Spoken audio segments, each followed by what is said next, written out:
এমন কাজ করলে এখন তোমায় উদ্ধার করা যায় কি করে? এখন দিক দিয়ে নিয়ে গেলে সে একটা নতুন দেশ। খানদেশ নয় তো? না। বুন্দেলখণ্ড? না। তবে কি রকমের দেশ? নদী আছে, পাহাড় আছে, বড় বড় গাছ আছে, খানিকটা আলো খানিকটা অন্ধকার। সে তো সব দেশেই আছে। রাক্ষসে গোছের কিছু দেখতে পেয়েছিলে নাকি? জিভের করা, কাঁটাওয়ালা। হ্যাঁ হ্যাঁ, একবার জিভ মেলেই কোথায় মিলিয়ে গেল। ওহো, তবে তো মোর ফাঁকি দিলে, নইলে ফুটফুনটার টুঙ্কি চিপে। একটা কিছুতে করে তো তোমায় নিয়ে গিয়েছিল রথে। না। ঘোড়ায়? না। ও হাতিতে? না, খরগোশে। হ্যাঁ হ্যাঁ, জন্মদিনে বাবার কাছে একজোড়া উপহার পেয়েছিলে বটে। তাহলে তো বুঝাই গেল চোরকে। কে বলো তো? এ তো নিঃসন্দেহে চাঁদ মামার কাজ। কেমন করে জানলে? উড়ি তো বাতিক, খরগোশ পোষা। কে দিয়েছিল ওকে খরগোশ? তোমার বাবা দেয়নি, ও চুরি করেছিল ব্রহ্মার চিড়িয়াখানা থেকে। এ বাবা, ছি ছি। তাই তো ওর গায়ে কলঙ্ক লেগেছে। তারা দিয়েছেন ব্রহ্মা। বেশ হয়েছে। আচ্ছা দিদি, একটা কথা তোমায় জিজ্ঞাসা করি। যখন তোমাকে রাস্তা দিয়ে নিয়ে যাচ্ছিল, ঘন্টার আওয়াজ শুনতে পাচ্ছিলে নাকি? হ্যাঁ, পাচ্ছিলুম তো।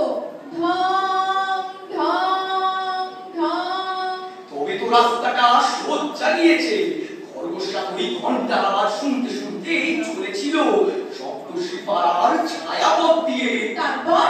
তারপর তারপর একটা বাজলো, দুটো বাজলো, তারপর তিনটে, চারটে, পাঁচটা যখন বাজলো তখন রাস্তা গেল শেষ হয়ে। তারপর? তারপরে পৌঁছালে দেবান্তরের ও পারে, আলোর দেশে। তারপর আর কিছু দেখা যায় না। তারপর তোমাকে উদ্ধার করা চাই তো? নিশ্চয়ই চাই। কেমন করে করবেন? সেটাই তো ভাবছি দিদি। না, রাজপুত্রের শরণ নিতে হলো দেখছি। না না, রাজার গল্প, চোরের গল্প অনেক শুনেছি। এবার এমন একটা মানুষের গল্প বলো যে ঘোড়ায় চেপে দেবান্তরের মাঠ পেরোয় না। আচ্ছা আচ্ছা, বেশ। তাহলে এক যে ছিল মানুষ, একদিন রাত 10টার পর সে এলো আমার ঘরে। দাদা, বড্ড খিদে পেয়েছে। বাবা, ঘোড়াতেই খিদে পেয়ে গেল? খিদে বাবা মানুষের সাথে ভাগ করা সহজ। নাকি খাবার শখে তোমার? মুড়ি ঘন্ট, ডাব চিংড়ি, কাঁটা চচ্চড়ি আর বড় বাজারের মালাই, মাঝে মাঝে জিলিপি, আইসক্রিম। আরো একটা শখ আছে। কি সেটা? গান। একটা গান শোনাবো দাদা? শোনাও দেখি। ভাবো শ্রীকান্ত নরকারিকান্ত। কেমন কেমন লাগলো দাদা? জীবনের শেষ দিন পর্যন্ত গলা সামতে হবে তোমাকে, লোকালয় থেকে দূরে দূরে বসে। তারপরে বুঝে নেবেন চিত্রগুপ্ত, যদি সইতে পারে। দিদির কাছে গান শেখে, আমাকে সেখানে বসিয়ে দিলে কেমন হয়? দেখো কুপে দিদিকে যদি রাজি করাতে পারো। ওরে বাবা রে, কুপে দিদিকে আমি দারুণ পাই। ভয় নেই, আমি তাকে কিচ্ছু বলবো না। আচ্ছা দাদা মশাই, আমাদের এই যে এক যে আছে মানুষ, এর একটা নিশ্চয়ই নাম আছে। এইখানটাতেই তো গল্পের মজা। দেখো, এক যে আছে রাজা, তার কোনো নাম নেই। এক যে আছে রাজপুত্তুর, তারও কোনো নাম নেই।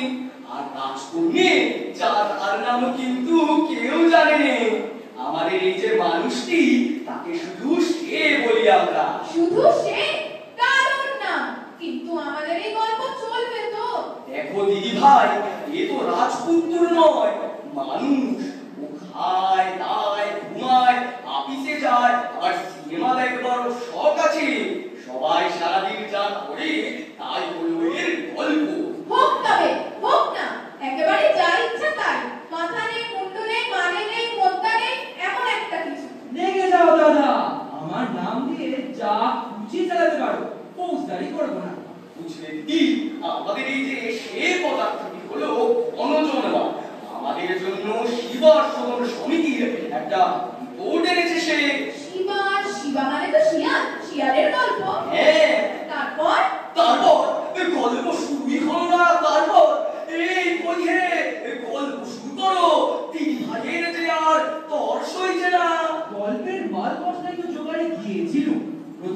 শিয়ালের ডায়লগ। শিয়াল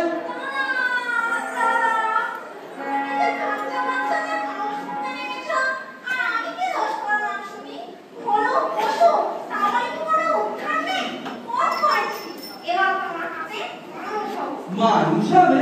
হ্যাঁ, হঠাৎ এমন কথা হলো কেন?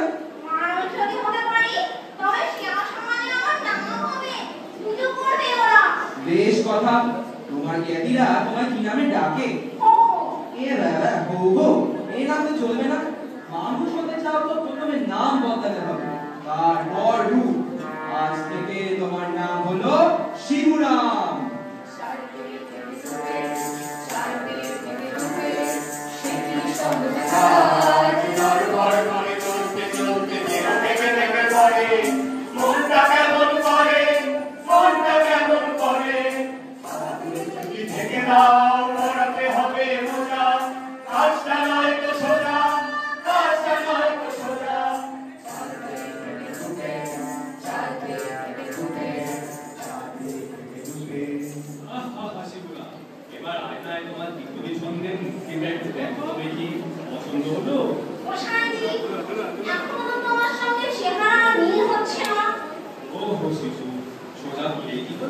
মানুষ হওয়া অত সহজ নয়। বলি তোমার ল্যাচটা যাবে কোথায়? পিতার মায়াকে তুমি ত্যাগ করতে পারবে?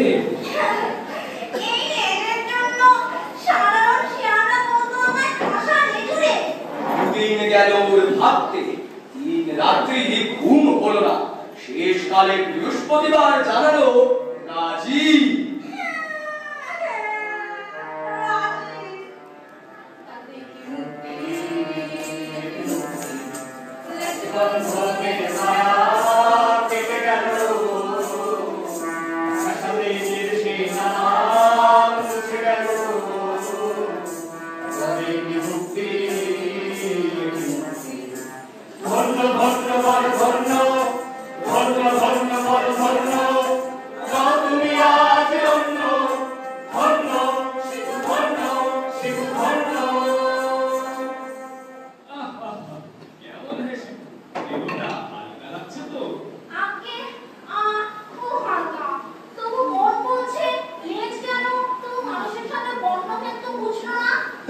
রংবেলি আমাদের বন্ধ হতে চাও যদি রোয়া খুঁজিয়ে ফেলো জলদি জলদি।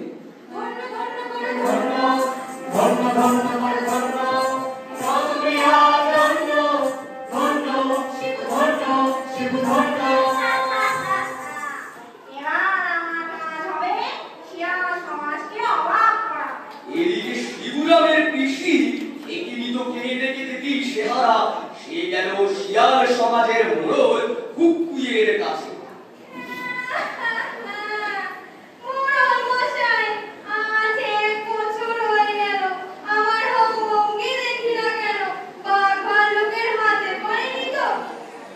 ভাল্লুকের ভয় কিসে? হয়তো এই মানুষ জানোয়ারটা, হয়তো ওদের ফাঁদে পড়েছে।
শিবুরামের বাড়ি, সেখানে ওর যাওয়া বন্ধ।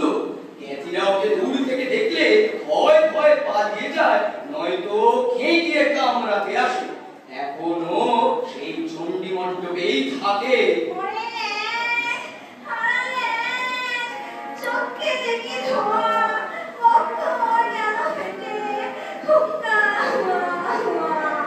আচ্ছা দাদামশাই, ওর পিছু ওকে আর দেবে না ধরে? তুমি ভেবো না, গায়ে ভগ্ন আর উঠুক না, ওকে আমার ঠিক চিনতে পারবে। কিন্তু কিন্তু আর ল্যাজ? ল্যাজ হয়তো নামগুলো আপনার ধৃত পাওয়া যেতে পারে। কবিরাজ মশাইয়ের ঘরে আমি খোঁজ নেব কোন। রাগ করো না দাদা, এই যে রিপোর্টটা পড়ে শোনালে, ওটা তো আগাগোড়া ব্যঙ্গ। দেখলে না তুমি দিদির মুখখানা গম্ভীর, যাই হোক ভাই কাঁদানি দিয়েছে। তুমি মাত্রাটা যদি কমাতে না পারে গল্প গলায় ছেড়ে দাও। এই শোনো, ওটা কমানো আমার পক্ষে সম্ভব নয়। সেসব তুমি বুঝবে না, তোমাকে তো সেই চেষ্টাই করতে হয় না। ধাপা আছে তোমার সহায়। তবে রাগ করছো বটে, কিন্তু আমি বলে দিলাম বুদ্ধির ঝাঁজে তোমার রস যাচ্ছে শুকিয়ে। বলো তো এক্ষুনি একটু হাসিয়ে আসি, কি শুদ্ধ হাসি, তাতে বুদ্ধির কোনো ভেজাল নেই। লেখা তৈরি আছে নাকি? আছে বই কি, নাটকি চালের আলাপ বললেই হবে। আমাদের পাড়ার উগো বন্ধু আর লোকরাতে মিলে কথা কইছে, ওদের সবাইকে দিয়েছেন। বেশ বেশ, তবে দেখা যাক। বেশ হয়ে যাক তবে। কে বাবা কিরে সন্ধান পেলি? আরে ভাই, তোমার কথা শুনে মাসখানেক ধরে বোট বাজারে ঘুরে ঘুরে আর মাস পাখি হলো, টিকিটিও দেখতে পেলো। কার কথা বলছিস রে? কেছো বাবা। কেছো বাবা আবার কি? জানিস রে, বিশ্ব শুদ্ধ লোক তাকে জানে। তা কেছো বাবার ব্যাপারটা কি শুনি। বাবা যে কাজে চলে বসবে সেই কাজই হবে কল্পতরু। গলায় গাড়ির হাত পাতলেই যা চাইবি তাই পাবি রে। তা খবর পেলি কার কাছ থেকে? টোকর গায়ে ভেকু সর্দারের কাছ থেকে। বাবা সেদিন দুমুর কাছে বসে পা দোলাচ্ছে, ভেকু জানে না। ওই গ্যাসে তলা দিয়ে এক হাড়ি ছিটে গুড় নিয়ে চলেছিল সে, আবার পায়ে লেগে সেই হাড়ি চলে পড়ে মাটিতে।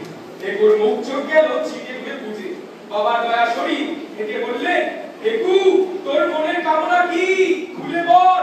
ভেকুটা বলল, বাবা একটা কেনা দাও, মুখখানা মুছে ফেলি। যেমনি বলা অমনি কাছ থেকে বসে পড়লো একখানা গামছা। ভেকু মুখ চোখ মুছে উপরে যখন তাকালে কেউ কোথাও নেই, যা চাইবে কেবল একবার। ব্যাস, তারপর কেঁদে কেঁদে আকাশ ফাটালেও সারা মিলবে না।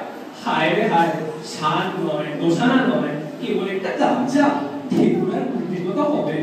তা হোক, ওই গামছা নিয়েই ওর দিব্যি চলে যাচ্ছে। দেখিসনি রত্তলার কাছে অত বড় একখানা আটচালা বানিয়েছে। গামছা হোক, বাবার গামছা তো। কি করে হলো? ভেটকি নাকি? বদলপাড়ার মেলায় ভেকু সেদিন বাবার গামছা পেতে বসল। চারিদিক থেকে হাজার হাজার লোক এসে ঢুকলো। বাবার নামে টাকাটা, সুপেটা, আলুটা, মোটা গামছার উপরে পড়তে লাগলো। মেয়েরা কেউ এসে বললো, ও ভেকু দাদা, আমার ছেলের মাথায় গামছাটা একটু ঠেকিয়ে দেবে, আজ 3 মাস ধরে জ্বরে ভুগছে। ওর নিয়ম হচ্ছে দই বিক্রি চাই 5 শিকে, 5টা সুপুরি, 5 কুইন্টাল চাল আর 5-6টা ঘি। নৈবেদ্য তো দিচ্ছে, ফল পাচ্ছে কিছু? পাচ্ছে বই কি, গাজনের পাল 15 দিন ধরে ধান ঢেলেছে। তারপরে ওই গামছার কোণে দড়ি দিয়ে বেঁধে দিয়েছে একখানা পাতা। সেই পাতাটাকে চারিদিক থেকে লোক এসে জমছে।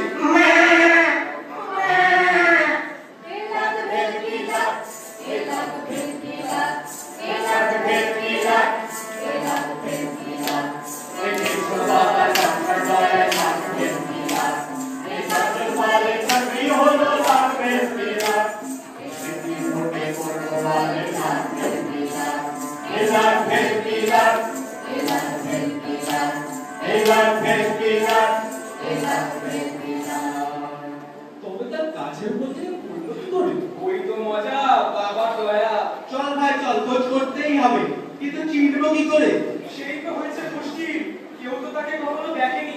আর হবি তো ভেকুর মুখ চোখ গেল ছিটে পুড়ে বুঝে। ভেগু বলে গাছে চড়লে তবেই বাবা চেহারা দর্শন, নিচে নামে চেনবার জমি। তাই বলে মানুষকে তো আর গাছে ছড়িয়ে পরখ করা সম্ভব নয়। আর দেরি নয় রে, কপালে জোর যদি থাকে তবে দর্শন পাবোই। একবার গলা ছেড়ে ডাকবে তো, ও গেছো বাবা, পারুল মনে। কোথাও যদি থাকো লুকিয়ে। একবার আমাদের দেখা দাও। ওরে দেখা দিয়েছে, দয়া হলো বুঝি? ওই যে দুলছে। কি দুলছে? ও তো লেজ রে, ও বাবার লেজ নয়, হনুমানের লেজ। দেখছিস কি মুখ দেখাচ্ছে? ভোর গলিতে আবার কবিরু করেছেন আমাদের ভোলাবার জন্য। বলছি রে বাবা, ওই কবিরূপ থেকে ভোলাতে পারবে না। যত বড় মুখ ফেরাও নড়ছি কে, তোমার স্ত্রীলাকে স্মরণ দিলুম। কিছু বাবা দৌড়ে বেড়ায় কাছে কাছে, কিছু বাবা দৌড়ে বেড়ায় কাছে কাছে, বাবা চলে মনে ভক্তি না থাকে, দৌড়ে বেড়ায় ওই স্ত্রীরা, গলায় যদি পড়তে পারি ওই স্ত্রীরা, দৌড়ে বেড়ায় ওই স্ত্রীরা, গলায় যদি উঠতে পারি ওই স্ত্রীরা।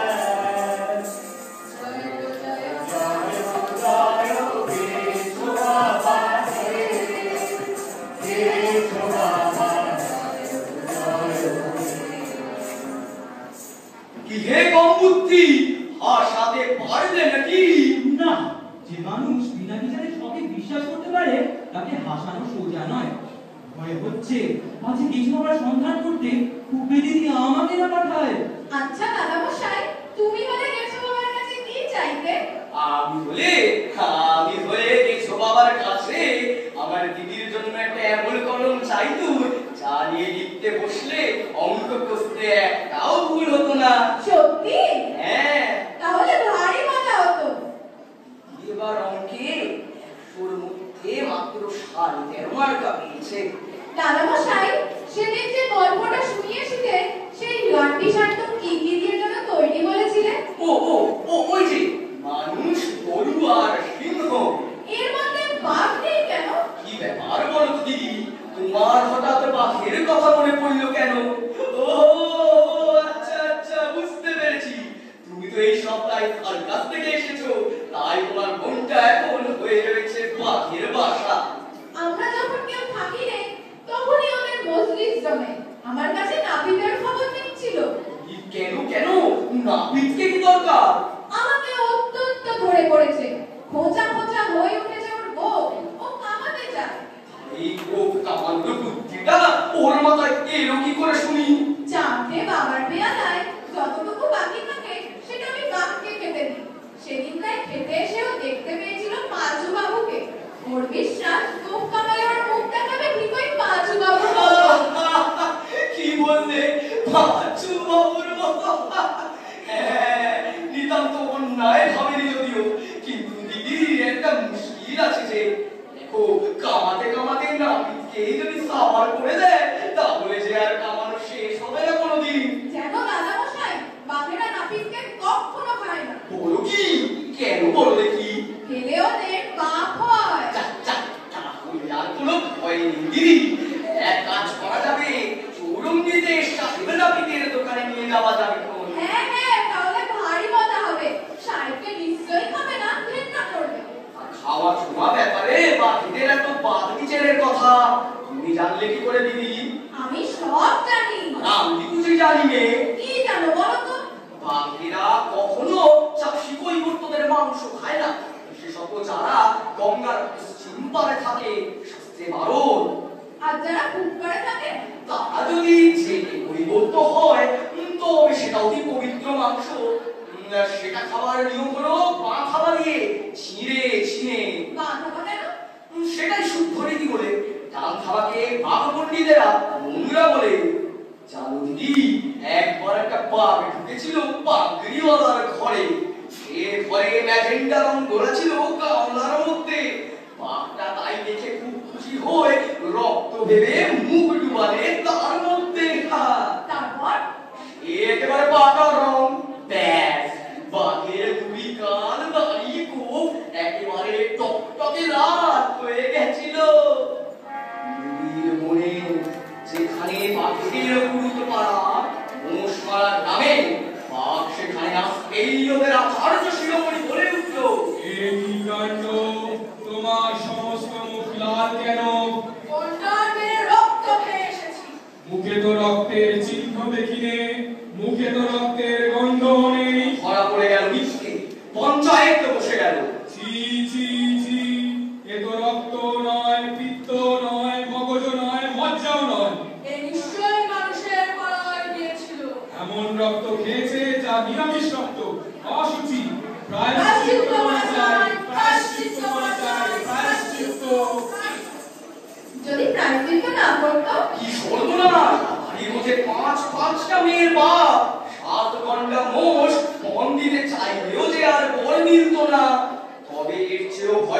শাস্তি আছে।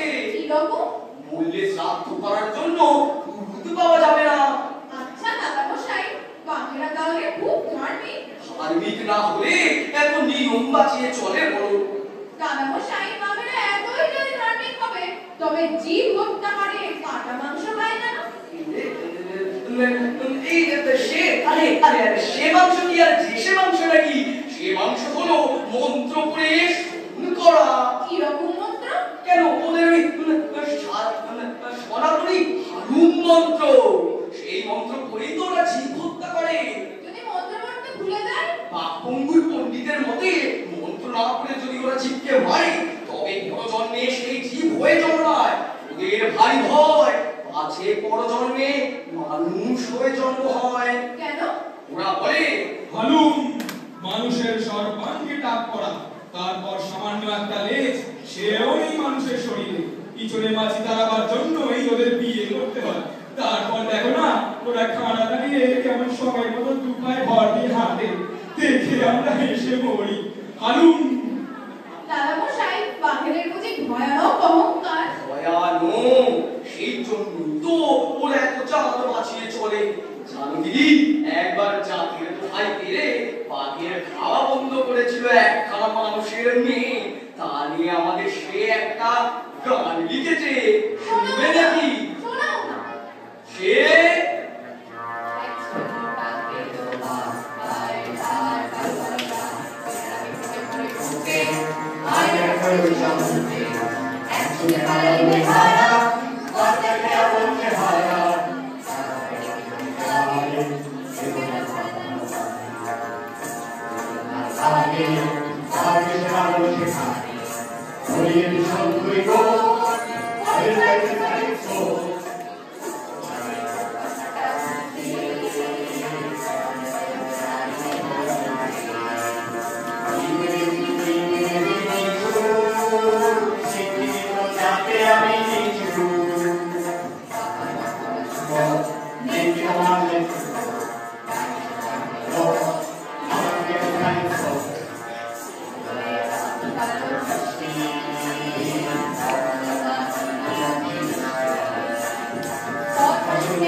বলে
আরে আরে কি করছো কি? সরে যাও বলছি। কথাটা আগে শেষ করে নি। একটা ভাব খুঁজে বেড়াচ্ছিল নয় গায়ে। বেলা তখন 3 প্রহর। যতই রোদে বেড়াই না কেন কিছুতেই পুরে সার হচ্ছি না। এই কুকুরটা যখন দেখি অসহ্য, তখন আমাদের পাড়ার মাথুর বুঝি পাড়ায় বটতলায় শিবনে বুঝলুম হয়েছে সুযোগ। তার নাকের গর্ত দিয়ে আত্মারামকে সে চালিয়ে দিলাম তার দেহের মধ্যে। এমন সময় দীর্ঘ বিচ্ছেদের পর খিদেটাকে পাওয়া গেল। একেবারে জঠর জুড়ি, যাকে পায় তাকে খাই বসের অবস্থা। কি আনন্দ! উফ দাদা, ঠিক সেই সময় মনে পড়লো তোমার ঘরে ফুফেদের নিমন্ত্রণ। বাস ট্রাম ভাড়ার পয়সা নেই, হাঁটতে হাঁটতে চলে এলি। বাবা সব বুঝলুম না তো, কিন্তু এখন কি করতে চাও বলো দেখি। কি কাণ্ড বাঁধিয়েছো বলো? কেন কি হয়েছে বলো দেখি। আমাকে নিয়ে এখনো পর্যন্ত বিস্তর অভিজ্ঞত বানিয়েছো। ভাবছি আমার নামটা দাওনি, নইলে ভদ্র সমাজে মুখ দেখানো দায় হতো। দেখলুম প্রতিদিন মনে ধরছে, তাই সহ্য করলুম সব। কেন কি হলো বলোই না। শোনো তবে কি হয়েছিল।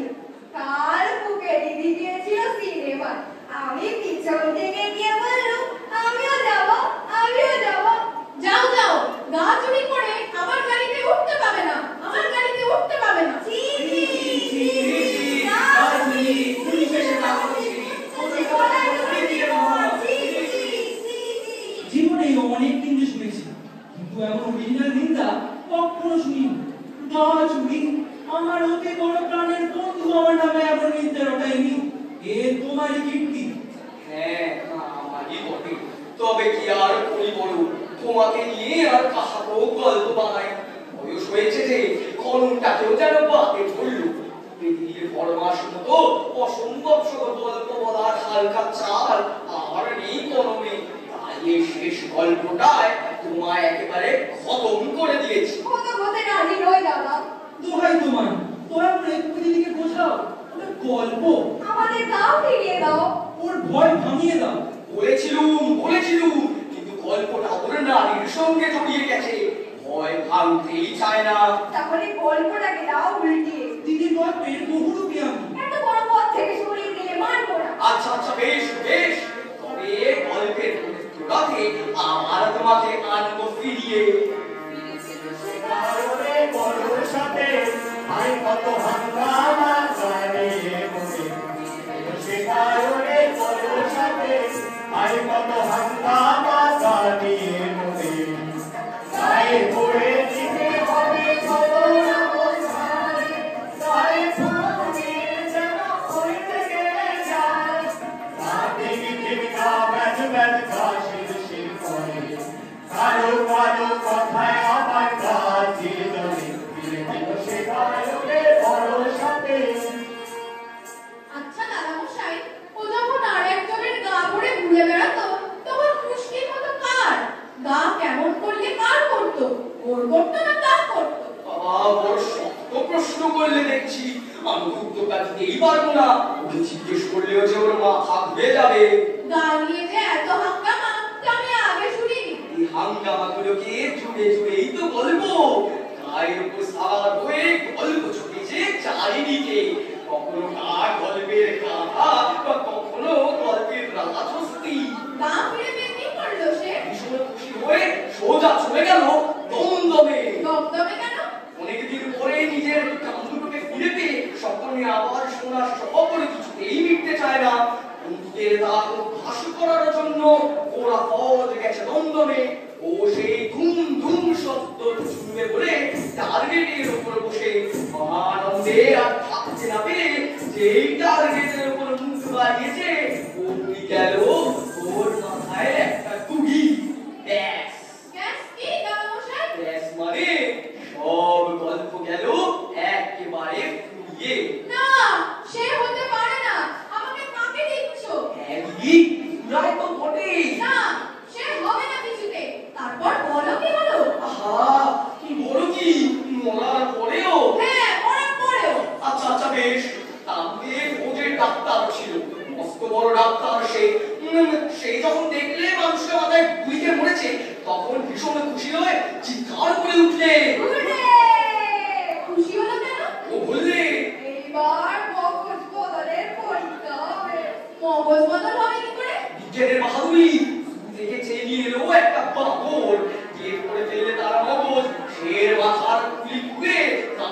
আরে পুড়ে দিলে বাপরের মগজ।